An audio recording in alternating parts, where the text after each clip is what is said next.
O que é importante dizer antes de passarmos a outras matérias é participarem na nossa conversa. Hoje vamos falar de uma matéria complicada, mas que acontece e que devemos estar atentos. Principalmente na adolescência e pré-adolescência, há jovens que, presos de uma perturbação qualquer ou de uma dor não muito bem identificada, automutilam-se. Portanto, hoje vamos aqui falar como devemos agir quando os nossos filhos se magoam deliberadamente e a que sinais temos de estar atentos. Não é para assustar, é para prevenir. Exatamente. É por isso que vamos perceber já a seguir, mas antes deixe-me já dizer-lhe que esta conversa é para si mesmo e, portanto, pode e deve participar e colocar as suas questões, tirar as suas dúvidas aqui connosco e com a nossa psicóloga. É muito simples, basta ligar para o 21-424-5661, eu repito, 21-424-5661. Estamos à espera das vossas chamadas e agora sim. E acho que é melhor começarmos já a conversar. Vamos ter com a Teresa. Um aplauso para a Teresa Marques. Olá! Olá! Bom dia. Bom dia. Vamos então falar... Bom dia. Teresa, bom dia. Vamos então falar de uma situação que a maior parte das vezes nem percebemos que ela está a acontecer, infelizmente, embora os pais possam ser muito atentos, e quero já antecipadamente dizer que nenhum pai deve sentir culpa por isto, não é? Exatamente, não, senhor. Mas acontece. Mas acontece. Está, infelizmente, a subir... Está a subir? Exatamente, os casos de automutilação na nossa população, sobretudo nos mais novos, na adolescência. Estamos a falar de que idades, Teresa? Estamos a falar a partir dos 12, ali entre os 12 e os 15 será a faixa com maior perigo, digamos assim, de acontecer este tipo de comportamentos. Realmente, nós todos ficamos mais atentos a isto quando há um ano ou dois tivemos a situação da baleia azul, mas isto já existia, portanto é uma situação que é típica, é muito típica da adolescência, é muito típica das meninas, é mais comum nas meninas, embora também haja rapazes, eu já vi alguns rapazes que praticavam automutilação, mas é mais comum nas meninas. Porquê? Porque as meninas são mais emotivas, vivem as coisas muito mais intensamente, e isto tem tudo a ver com essa sensibilidade excessiva e com uma grande incapacidade de lidar com as emoções. Portanto, arranjam aqui uma maneira de diminuir a dor interna, portanto a dor emocional, as dores da alma, digamos assim, através dos cortes. Isto porque também há uma explicação física para isto, porque os cortes libertam uma hormona que se chama hormona da felicidade, até exatamente. Porquê? Porque é a endorfina, que é muito semelhante à morfina e que é um analgésico. Portanto, porque nós às vezes pensamos assim, mas aquilo não dói. Exato, não dói. O corte... Exatamente. Normalmente são cortes feitos, não são muito profundos, pois não? Não são muito profundos, porque não há o objetivo de se matarem, não é uma tentativa de suicídio. É mesmo só para evitar estarem tão tristes, com tanta raiva. Aquilo é um escape. Aquilo é um escape, como outro qualquer. A maior parte das pessoas não se entende muito bem. Pois, não se entende muito bem, porque as pessoas acham que cortou-se para se suicidar. Não é isso. Cortou-se e provocou dor. Pois, mas elas não sentem dores. Nós ficamos assustadíssimos. Eu já vi jovens com os braços todos cortados, e as pernas, e a barriga aqui. A barriga também? Sim, a barriga também. Eu já vi nos braços. Nos braços, mas na barriga também, porque ainda por cima é um sítio que não se vê bem, não é? Não se vê. Pronto, aqui ainda se subirmos as mangas é visível, mas na barriga e nas pernas não é tão visível. E elas referem que não sentiram dor nenhuma, exatamente por causa da endorfina, que é semelhante à morfina e que é um analgésico. E então elas e eles vão fazendo isso, aquilo também se pode tornar um vício, o que é o perigo. Não é? É uma adição também. É uma adição. É uma adição de alguma forma, outra qualquer. Não é? Portanto, e também começam a associar, de facto, a um problema, o escape é este. Depois, estou triste, se eu fizer isto, alivia qualquer coisa. Diminui-me a tristeza.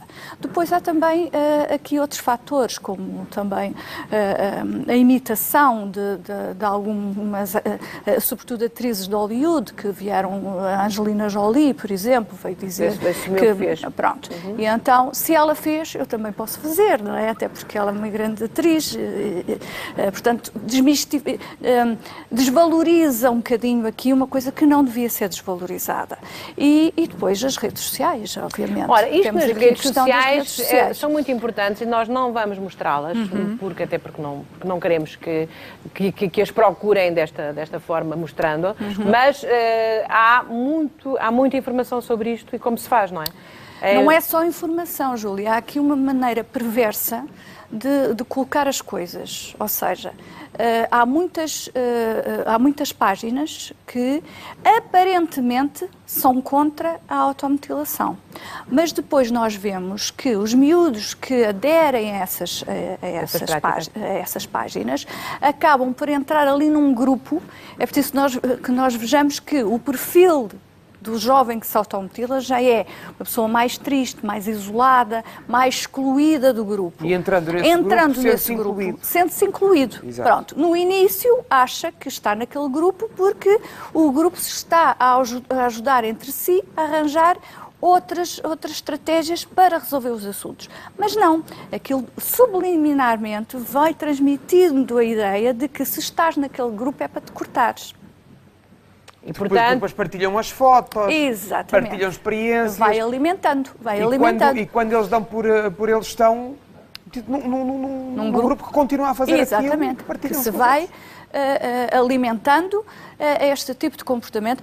É preciso ver que, por exemplo, o Facebook tem uma página em que as pessoas podem pedir ajuda, mas habitualmente elas não vão por aí, vão mais por estes grupos, teoricamente de ajuda mútua, mas que não são de ajuda mútua, são de instigação entre eles a este tipo de comportamentos. Tenho uma pergunta, Teresa, até para que as pessoas percebam que os jovens que fazem isto, na minha opinião, sim, são jovens que que estão a dialogar com uma emoção qualquer no seu crescimento que não é fácil. Crescer Exato. não é fácil, não é? Fácil. Os miúdos não fazem isto porque são telinhos, não fazem isto para parecerem porque é proibido, não fazem isto para chamar a atenção.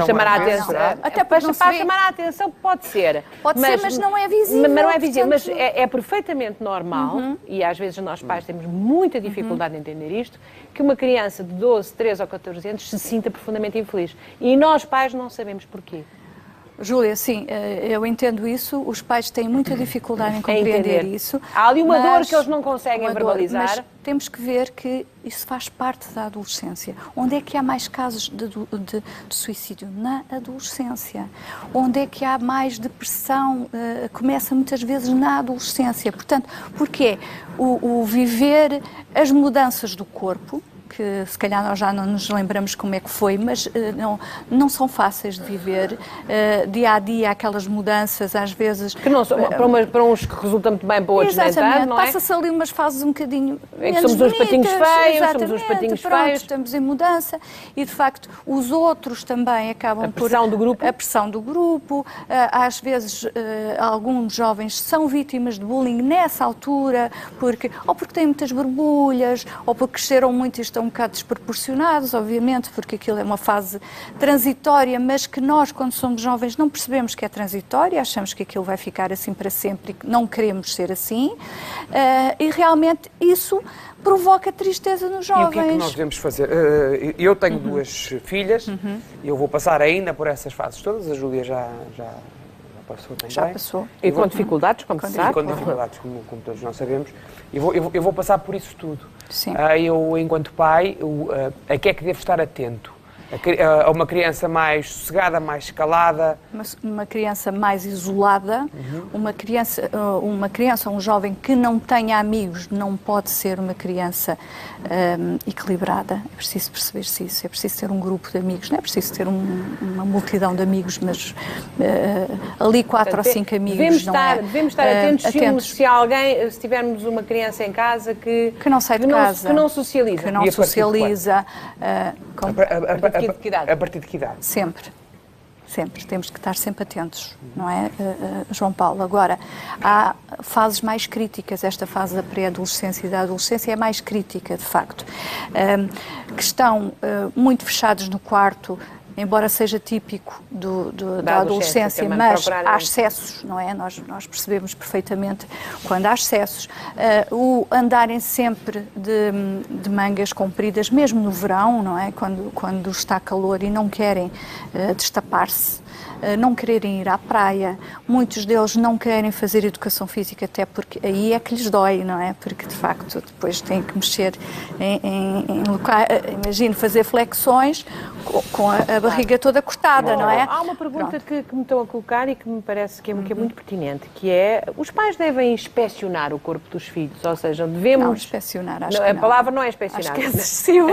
Mas devemos estar atentos. Mas devemos, principalmente nós as mães, no caso das raparigas, que é mais fácil, porque as raparigas, obviamente, o pai não vai entrar no momento em que estão no banho e tudo mais, mas nós devemos, fazendo assim de conta que mais ou menos, irmos deitando um olho para ver... Deitando um olho não é, de facto, de uma maneira assim ostensiva, até porque os adolescentes não gostam, de facto, porque sentem-se invadidos na sua privacidade e na sua intimidade, e entende-se isso perfeitamente. Portanto, de uma maneira indireta, qualquer mãe vai com uma filha às compras, por exemplo, não é? E, portanto, é uma maneira de, olha, uma blusinha de manga curta. Vamos pôr um biquíni. Vamos pôr um biquíni. Então, o que é que se passa aí? Algumas dizem que são arranhadelas dos gatos. Não, nós sabemos perfeitamente que os gatos não arranham assim de uma maneira só aqui, não é? Claro. Pronto. Portanto, é preciso estar atento a essas manifestações. De facto, a tristeza, a introspecção, o que parece que está sempre a pensar noutra coisa, de facto, é preciso ver-se que também há uma tendência para que estas coisas aconteçam em famílias disfuncionais, o que nos traz aqui outro problema, porque se a família é disfuncional, portanto, se cada um anda para o seu lado, de facto não estão tão atentos aos filhos. Não é? Por isso passa-se... Acha mesmo que é só em família? Não, eu não acho, Júlia. Há uma tendência para, não quer dizer que não exista também nas outras, mas há uma tendência para. Mas é transversal e cada vez assim, há maior desalento. Nós vemos que... Porquê é que as redes sociais tiveram tanto sucesso? Pela solidão das pessoas, as pessoas estão muito sós e realmente substitui-se, algumas jovens e alguns jovens estão a substituir os amigos de carne e osso pelos amigos virtuais, acham que têm 5.000 amigos, não têm 5.000 caras, que às vezes nem existem, são perfis falsos, não é? Portanto, esta solidão, esta necessidade de falar com alguém que não está lá, a importância dos amigos é também absolutamente fundamental, os amigos estarem atentos a isso. Olha, julgo que é justamente isso que vamos falar, não tarda nada, para já vamos só aqui lembrar que nós também somos amigos de carne e osso, que estamos aqui a falar lá para casa e que temos o 760, 300, 600 à vossa disposição e que temos 500 euros para dar, o que ajuda em qualquer circunstância, principalmente numa de aperto e de aflição que não sabemos o que é que se vai passar. Prémio do dia 1000 e jackpot 7.500. É bom. Não é o nosso melhor prémio, mas é bom. Portanto, 760, 300, 600, 500 euros é então o prémio do dia 1000, jackpot 7.500, tem que ter mais de 18 anos para participar. Ontem a Adelaide Barcelos só conseguimos dar 1000, não foi, Jota? Pois, aconteceu aquilo que raramente acontece. Que é a pessoa selecionada ganhar só os 1000 euros. Os 1000 euros é o prémio do dia, é o prémio que ganha só por ter sido selecionado. Mas depois tem ainda a possibilidade de fazer crescer estes 1000 euros para até aos 1.250, que acontece muitas vezes. Aliás, acontece quase sempre. Os 1.500, os 1.750, qualquer um destes três valores são normalmente alcançados, porque é muito fácil encontrar ali, descobrir ali duas bolas da mesma cor, três bolas da mesma cor, duas duplas, também acontece muitas vezes. Também acontece, muitas vezes, é sair o jackpot. O jackpot é o nosso valor que está acumulado, sempre que não sai, ele cresce no dia seguinte, mais um bocadinho. Neste momento já cresceu até aos 7.500 euros, demos tudo na semana passada, julgo que demos 13.750 euros, se não me engano. Depois o nosso jackpot começou dos 5.000, que é o seu mínimo são os seus mínimos olímpicos, são então os 5 mil euros. Depois ele vai crescendo, neste momento já está nos 7.500 euros. Deixa-me ler aqui já umas mensagens que nos estão a chegar. A Paula Leão diz o seguinte: eu automutilei-me quando era adolescente, após a morte do meu pai. Fico contente por hoje já se ver que este sofrimento foi efetivamente parte de um processo de dor, de sofrimento, e não como uma excentricidade, como era visto antigamente. Exatamente. É preciso desmistificar isso. Não é uma excentricidade.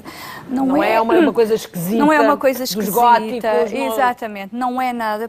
Qualquer jovem pode fazer uma coisa. E pode só fazer uma vez. Não é? O perigo é quando isto se torna recorrente. Temos aqui uma senhora, que é a Liliana Pesqueira, que diz que gostava de participar no programa para falar com a doutora. Então, minha amiga, é só marcar o número, está aí, 214245661, que é o que de resto fez. Exatamente. E vamos agora começar a lançar a participação dos nossos espectadores. Ao telefone começamos por uma mãe que não sabe como ajudar o filho, que tem uma colega que se automutila. Ao telefone temos a Rosário. Bom dia, Rosário. Olá, bom dia. Rosário, conte-nos então o que é que aconteceu com o seu filho. Ou com a amiga. Ou com a amiga do seu filho. Pronto, então, o meu filho descobriu que em conversa com a amiga, porque ela se isolava e ele começou a tentar integrá-la no grupo, mas ela não queria e, portanto, ele depois conseguiu conversar mais com ela e percebeu que ela se automutilava, que ela se cortava, como ele depois me relatou. E perguntou-me, portanto, ele contou-me isto 1, 2, 3 vezes e depois perguntou-me o que é que havia de fazer, porque, por aquilo que ele percebeu, era uma coisa que ela fazia muitas vezes. Ela mostrou-lhe alguns cortes que tinha, nomeadamente nas pernas, e 2 ou 3 que teria mais recente nos braços, e ele ficou impressionado. Rosário, peço desculpa de interromper. Sim. Idade do filho e idade da amiga, que deve ser idêntica, não é? 15, 16, eu não sei exatamente a idade dela, mas... Mas portanto, é nesta idade, sim. Exatamente. Portanto, o meu filho tem 15, admito que ela tenha a mesma idade, eventualmente pode ter 16, porque portanto, ele levou o problema para casa para pedir ajuda. Exatamente. E eu aconselhei-o a que disponibilizei-me a falar com ela ou com a mãe, coisa obviamente que ele recusou, e eu aconselhei-o a falar com a diretora de turma, pedindo que, enfim, que não revelasse quem tinha dito ou o que fosse.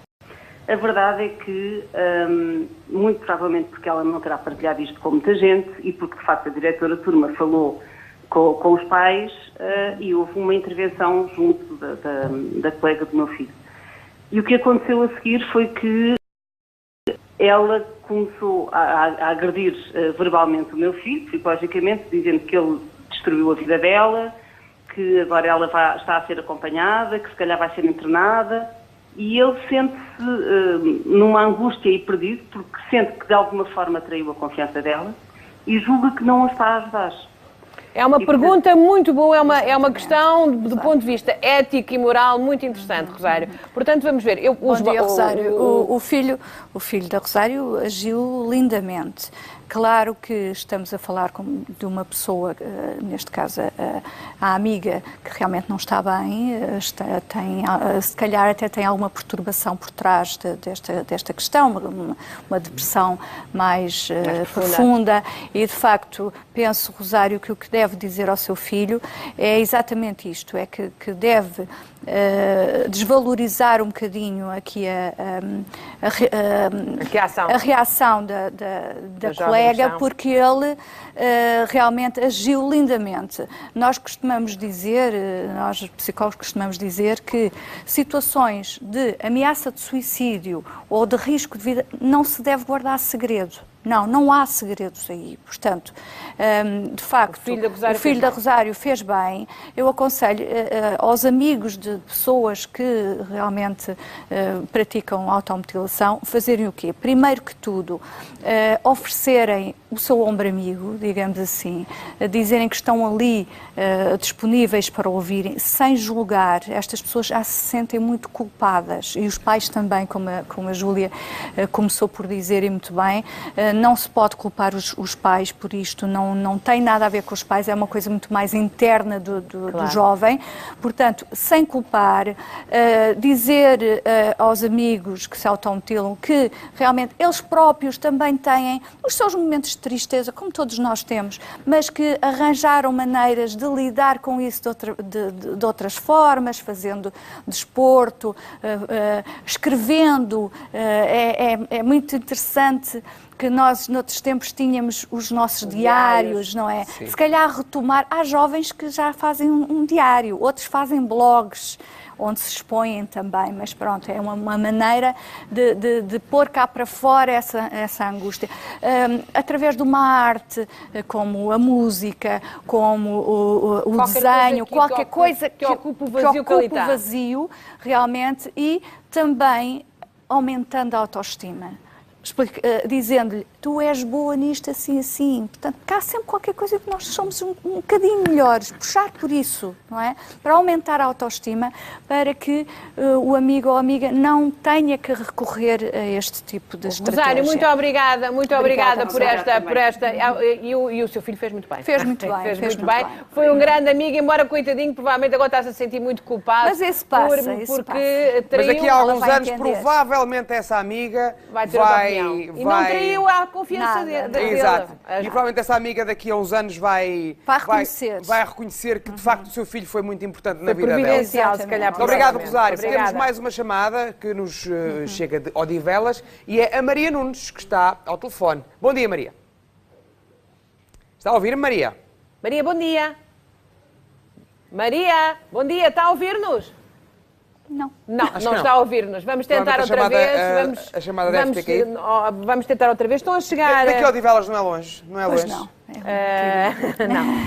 Temos aqui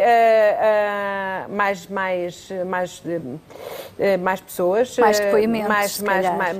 Temos aqui um longo comentário de uma madrasta que diz que a enteada faz isso.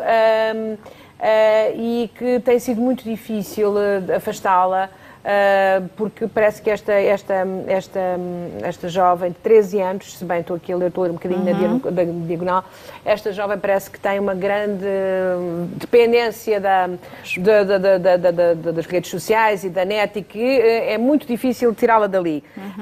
E ao mesmo tempo que faz isto, ou seja, temos aqui alguém que está justamente naquele perfil que a Teresa fez. Naquele perfil, exatamente. Isolada, fechada no quarto, as redes sociais e a dor sozinha.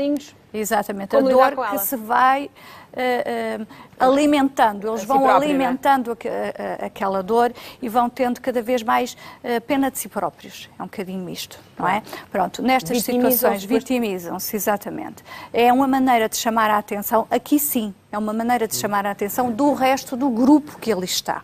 Não é?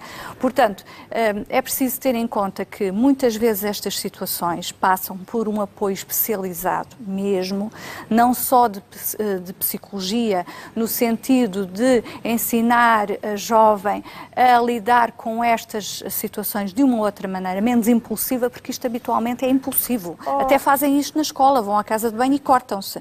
E também, muitas vezes também é necessário ser medicado mesmo. Olha, Teresa, está aqui uma senhora a pôr uma questão que tem a ver que já 2 filhos fazem. Isto é um comportamento que, se o mais novo vê o mais velho fazer, pode ser uma coisa limitada, ou seja, tem haver um comportamento por imitação? Pode haver. Tal como há das atrizes, como eu lhe dizia há pouco, também pode haver, de facto, o mais novo ter, olha, eu lido desta maneira assim e resulta-me. E de facto, às vezes nem é preciso dizer. Temos mais uma chamada, julgo que será a última. E é a Yolanda Silva que nos liga, de Lisboa. Bom dia, Yolanda. Bom dia. Conte-nos. Ai, peço desculpa, estou um bocadinho nervosa. Bom dia. Não faz mal, não é preciso. Diga. Conte-nos lá. Eu tenho uma filha com 17 anos que há uns tempos esta parte passou a magoar-se e eu não sei lidar. E nós não conseguimos perceber. Ela aparentemente parece-me sempre uma miúda bem disposta. Realmente vive muito as redes sociais e aquilo que me parece é que ela tem uma rede de amigos onde este padrão se repete todas elas, e a escola onde elas frequentam, há uma série de meninas que fazem a mesma coisa. E depois nós recorremos aos médicos, mas não nos dão nada de respostas, não nos explicam, não nos ajudam a nós a lidar com esta situação. Ela tem 17 anos, Yolanda. Yolanda, não fique nervosa, não fique nervosa e aproveite para desabafar. Para desabafar, porque estamos aqui a tentar, enfim, não dar pelo menos aqui algumas pistas. 17 anos já não é tão comum. Já não é tão comum, mas pode ter começado mais tarde. E há um grupo, não é? Exatamente. E há um grupo. Em que se vão... Elas quase que trocam nós. Eu acabei de fazer uma coisa muito feia que não se faz, que foi mexer no computador dela e elas falam sobre o assunto e quase que é isso, Yolanda. Que acham que sempre e ajudam desta forma. É isso, Yolanda. De facto, o que está possivelmente a alimentar esta situação é muito isso. E mal comparando, não quero que considere a mesma coisa, mas os toxicodependentes só conseguem deixar as drogas quando deixam os amigos. Não é? Aquele grupo é tóxico. Aquele grupo é tóxico. O problema é esse. Exatamente. Progressivamente, Yolanda, tem que arranjar. A sua filha tem alguma atividade extra-escola? Deixou de fazer tudo. Ela fazia teatro, ela gostava de teatro, era muito gostava de dizer na escola. É horrível. Tenho de dizer que neste momento ela deixou a escola, não vai à escola, não conseguiu. Isso é uma depressão, portanto, isso é uma depressão, sim. Não é, Teresa? Tem que procurar ajuda. Isto é uma depressão. Isto é uma... Mas ela está a ser seguida. Eu trabalho na saúde, ela é seguida aqui onde eu trabalho, e é seguida no hospital de referência. E o que é que o psicólogo lhe diz? Olha, ela fala muito com eles, mas quando sou eu que peço para falar, não me ia explicar nada. Sabe porquê? Pois, eu vou-lhe explicar isso, Yolanda. Exatamente. O problema é esse, às vezes, dos psicólogos. Parece que não passa informações, é sigiloso. Pois, é sigiloso, é isso. Para não quebrar a confiança da jovem. Mas há sempre uma maneira de ultrapassar esta situação. De que maneira? Atendendo os pais à frente do jovem. Portanto, fazendo uma reunião, não é? Exatamente. Pronto. Porque sozinha... Se a Yolanda for ter com o psicólogo sozinha, ela possivelmente não vai falar consigo sozinha por causa dessa questão. Essa é uma reunião familiar. Essa é uma reunião familiar. E encontrem soluções em conjunto. A sua filha vai ter, de facto, que quebrar esta situação, esta relação um bocadinho tóxica com estas amiguinhas, porque de facto elas estão-se a alimentar umas às outras. Yolanda, quando é que ela termina este ciclo de... Ela está o quê? Está no 11º, 12º? Deve ter acabado agora. Deveria estar a terminar o 11º já. Pronto. Não é mau, se ela aceitar, mudar de escola. Pois, por exemplo. Claro. Sem dúvida. Mas tem sido uma guerra. Mas este ano vai mudar de escola, vai mudar de freguesia, porque nós temos que... Mas, Júlia, mas se as coisas são via rede social também... Sim, mas ajuda-me. Eu não sei, como é conhecido, eu lidei com um problema muito complicado, que é um bocadinho isto, que também é um bocadinho isto, também é a mutilação do corpo através da privação de alimentos, não é? Óbvio, não tenho nenhum problema em dizer o nome, foi a anorexia. A anorexia é um bocadinho isto. Não é a cortes, mas é o corpo que está a ser agredido. E o que eu lhe posso dizer, da minha experiência, e partilho-a sem nenhum problema, é que, para já, causa-nos um enorme sofrimento a todos. Toda a família fica numa aflição. E a Yolanda está-lhe a acontecer isso, com toda a certeza. Mas não se culpabilize e confie nos profissionais que estão com ela. E sempre que tiver dúvidas, peça, eu sei, minha querida, como eu sei, mas tente junto do psicólogo e do psiquiatra que está a liderar o processo terapêutico para fazerem uma reunião familiar de vez em quando. Custa-nos horrores. Ouvimos coisas horríveis, Yolanda. Ouvimos coisas terríveis, mas ajudámo-los. E há de haver um momento, a mudança de escola pode ser muito produtiva. Pode. E não se assusta. Está bem? Não se assusta. Não se assuste. Olha, está aqui alguém que está exatamente. Não se assuste. Está bem? Obrigado. Isto passa. Está bem, Yolanda?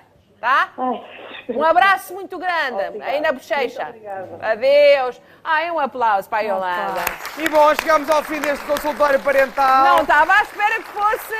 Doutora Teresa Palamarques, muito obrigado. É um tema muito importante. É um tema muito importante. Aqui no Facebook. E temos sempre tão pouquinho pesado, mas importante. É pesado porque... Temos sempre pouco tempo. Porque, de facto, as pessoas têm muita dificuldade de falar da dor. E isto tem tudo a ver com uma dor. Qualquer. É verdade, uma dor. Que às vezes não há justificação, mas que ela não está há, lá. aparentemente, não há justificação. Teresa, muito obrigada. Um aplauso para a Teresa Muito Palamarques. obrigada.